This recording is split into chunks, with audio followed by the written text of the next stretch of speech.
Shalom para peserta Bible Study. Masih tetap semangat ya belajar firman Tuhan bersama. Puji Tuhan, kita kembali melanjutkan pembahasan kita tentang kitab Keluaran. Kali ini saya beri judul Jari Allah yang Teracung. Kita akan melihat bagaimana Allah menyatakan kebesarannya di dalam Keluaran 7 sampai 10. Saya berharap saudara sudah sempat membaca terlebih dahulu ya, supaya bisa mengikuti pembahasan kali ini dengan baik.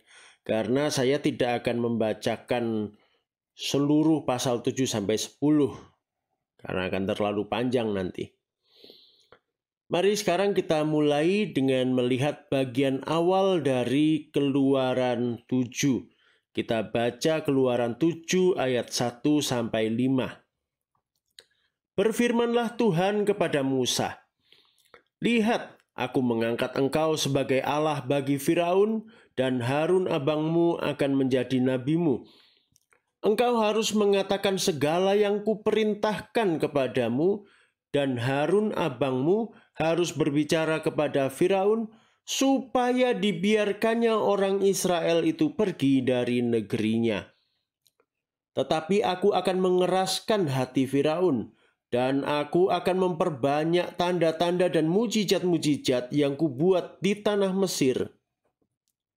Bila mana Firaun tidak mendengarkan kamu, maka aku akan mendatangkan tanganku kepada Mesir dan mengeluarkan pasukanku, umatku, orang Israel dari tanah Mesir dengan hukuman-hukuman yang berat. Dan orang Mesir itu akan mengetahui bahwa akulah Tuhan apabila aku mengacungkan tanganku terhadap Mesir dan membawa orang Israel keluar dari tengah-tengah mereka." Ayat-ayat ini penting untuk diperhatikan sebagai dasar pemahaman kita terhadap apa yang akan terjadi berikutnya, yaitu 10 tulah di Mesir. Kita melihat yang pertama tentang hati yang keras. Di ayat 3, Allah berkata, "Aku akan mengeraskan hati Firaun." Ini kedengarannya aneh. Masakan Allah kita sengaja membuat hati manusia keras dan jahat? Bukankah Allah kita itu baik dan adil? Apakah Allah tidak mengasihi Firaun? Untuk menjawab keheranan kita, mari kita telaah alasan dan tujuan Allah mengeraskan hati Firaun. Allah sudah memberi kesempatan kepada Firaun untuk menunjukkan niat baik. Perhatikan percakapan Musa dan Firaun berikut ini dari Keluaran 5 ayat 3 sampai 4. Lalu kata mereka, "Allah orang Ibrani telah menemui kami. Izinkanlah kiranya kami pergi ke padang gurun 3 hari perjalanan jauhnya untuk mempersembahkan korban kepada Tuhan Allah kami, supaya jangan nanti mendatangkan kepada kami penyakit sampar atau pedang." Tetapi Raja Mesir berkata kepada mereka, "Musa dan Harun, mengapakah kamu bawa-bawa bangsa ini melalaikan pekerjaannya? Pergilah melakukan pekerjaanmu." Musa, sesuai petunjuk Tuhan, meminta Firaun mengizinkan umat Israel pergi 3 hari perjalanan jauhnya untuk beribadah. Untuk beribadah, bukan untuk kabur. Hanya 3 hari perjalanan saja. 3 hari perjalanan ke padang gurun, apalagi dengan bangsa sebesar itu, sesungguhnya tidak terlalu jauh. Dan itu masih dalam wilayah kekuasaan Mesir. Permintaan ini sesungguhnya bukan permintaan yang sangat merugikan Firaun. Firaun menanggapi permintaan baik-baik ini dengan tidak baik. Sebaliknya dari mengizinkan, justru Firaun melarang mereka pergi beribadah. Bahkan dia memperberat beban pekerjaan umat Israel. Allah menghargai kehendak bebas manusia. Allah selalu memberi kesempatan untuk bertobat.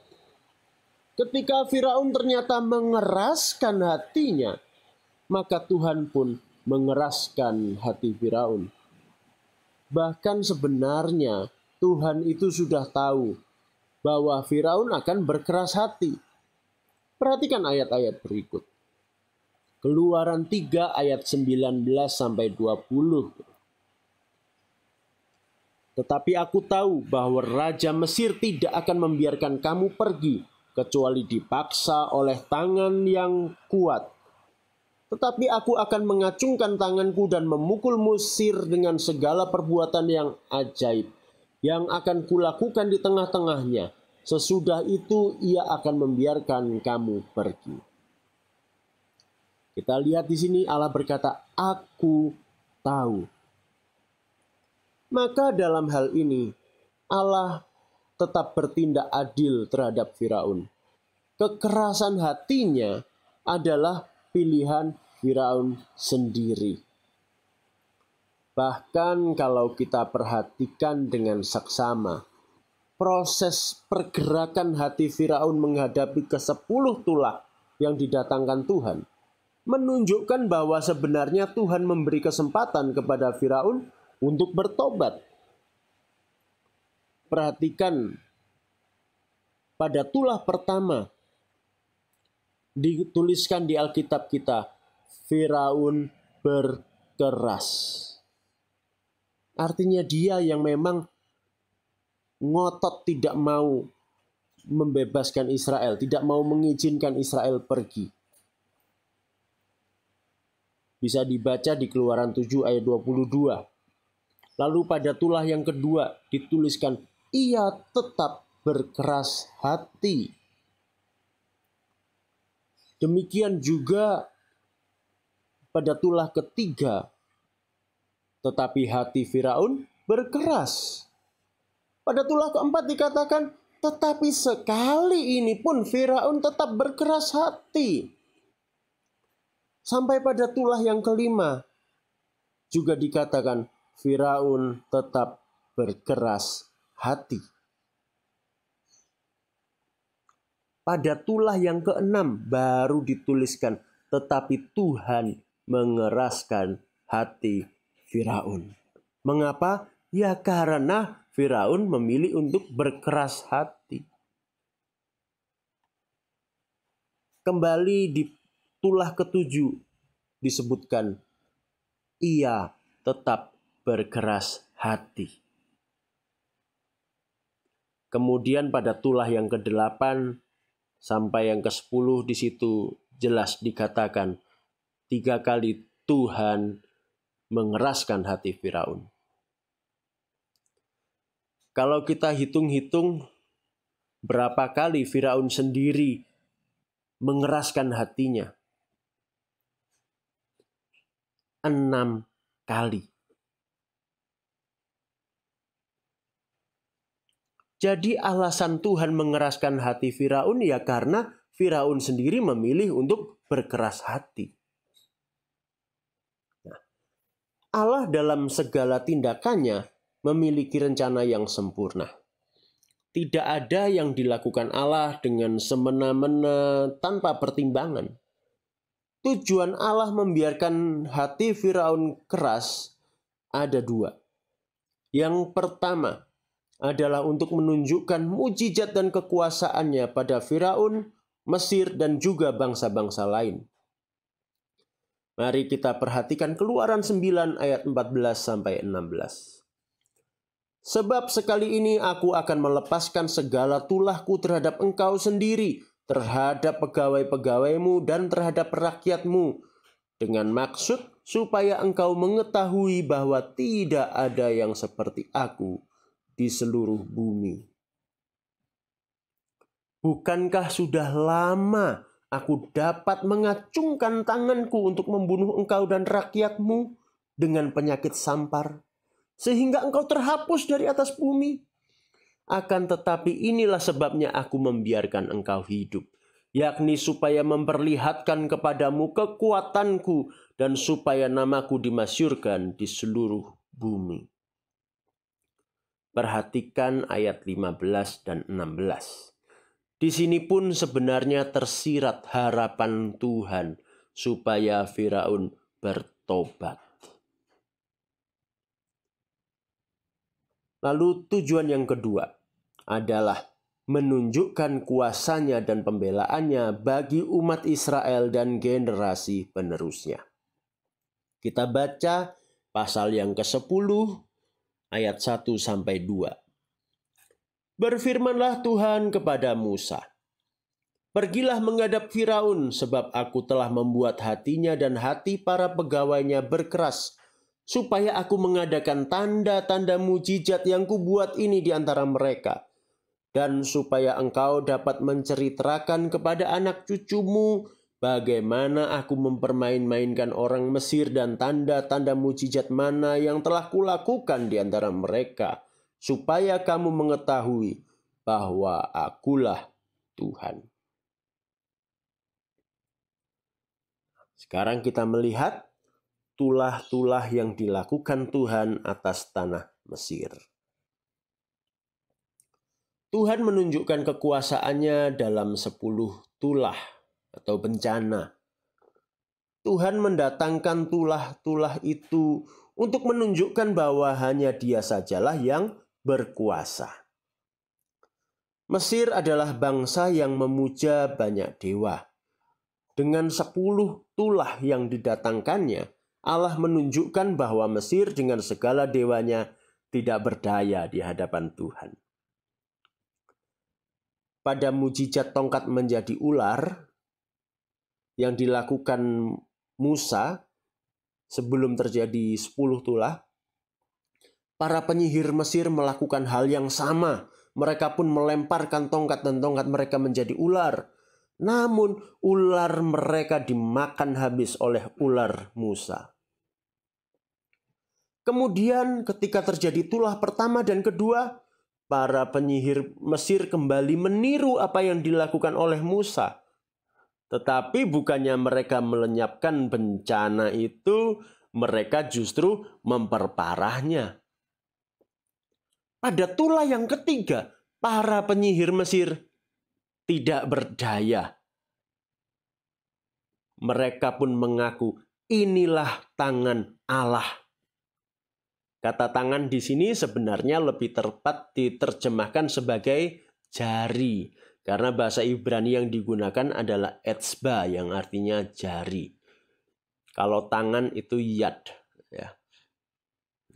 Bayangkan jari Allah saja begitu dahsyat. Bagaimana kalau tangan Allah sepenuhnya memukul mereka? Nah, berikut ini saya tampilkan tulah yang terjadi di tanah Mesir dan dewa-dewa Mesir mana yang diruntuhkan oleh tulah-tulah itu. Yang pertama, air menjadi darah. Seluruh air Sungai Nil dan air di mana saja di Mesir, bahkan dikatakan di Alkitab air di wadah-wadah air, semuanya berubah menjadi darah. Ini yang diserang adalah para dewa Mesir yang namanya Khnum, yaitu penjaga sumber aliran sungai. Lalu ada dewa Hapi, yang adalah roh penunggu sungai itu. Dan juga Osiris, karena sungai Nil dipercaya adalah aliran darah Osiris. Jadi dengan air yang berubah menjadi darah merah yang baunya busuk, ini mempermalukan ketiga dewa ini. Dan terbukti ketiga dewa itu tidak mampu berbuat apa-apa. Kemudian setelah tulah ini berlalu, muncullah katak. Nah ini menarik, kenapa katak? Ya. Bayangkan saudara kalau katak cuma satu, ya bagi beberapa orang itu saja bisa membuat jijik ya. Apalagi kalau kataknya begitu banyak keluar dari sungai Nil lalu memenuhi seluruh tanah Mesir sampai masuk ke dalam rumah, di mana saja mereka pergi mereka melihat katak yang menutupi tanah. Betapa mengerikannya itu. Dan ini mempermalukan dewa-dewi yang namanya Hapi dan Hekt. Mereka ini dewi-dewi katak, pembawa kesuburan menurut kepercayaan orang Mesir. Kemudian pada tulah yang ketiga, di Alkitab kita disebutkan wabah nyamuk. Muncul nyamuk sangat banyak. Ya, sebetulnya lebih tepatnya disebut agas ya, bukan nyamuk. Agas itu serangga mirip dengan nyamuk juga, mengganggu manusia, menggigit juga. Ya, juga menggigit hewan. Nah, dalam kepercayaan Mesir kuno, agas ini muncul dari bumi, dari tanah. Ya, karena memang agas itu bertelurnya bukan di aliran sungai Nil, tetapi di genangan air yang menggenang di atas tanah. Nah, ini bagi orang Mesir adalah serangan terhadap dewa bumi yang namanya Sep. Kemudian tulah yang keempat yaitu Pikat, atau kata lainnya adalah lalat. Ini menyerang dewa lalat. Kemudian penyakit sampar pada ternak, wabah yang menyebabkan ternak-ternak Mesir mati. Ini adalah suatu bencana bagi dewa-dewa sapi dan kerbau di Mesir. Ada dewa Ptah, Hathor, Menepis, ada Amon. Lalu yang keenam, barah atau kulit yang melepuh. Bayangkan kalau kulit kita melepuh semua, sakitnya bagaimana. Dan ini menyerang manusia dan binatang. Ini adalah sebuah serangan telak terhadap Sekhmet yang adalah dewi pengendali wabah dalam kepercayaan Mesir kuno, dan juga Serapis dan Imhotep yang adalah dewa-dewa penyembuh bagi orang Mesir. Setelah itu berlalu, Tuhan mendatangkan hujan es disertai api. Bayangkan, gumpalan es yang besar jatuh dari langit, berjatuhan menimpa semua yang ada di Mesir, disertai dengan api. Ini adalah suatu serangan bagi Nut yang adalah dewi langit, juga Isis dan Set, dewa pertanian, ya, karena hujan es dan api itu menghancurkan ladang pertanian.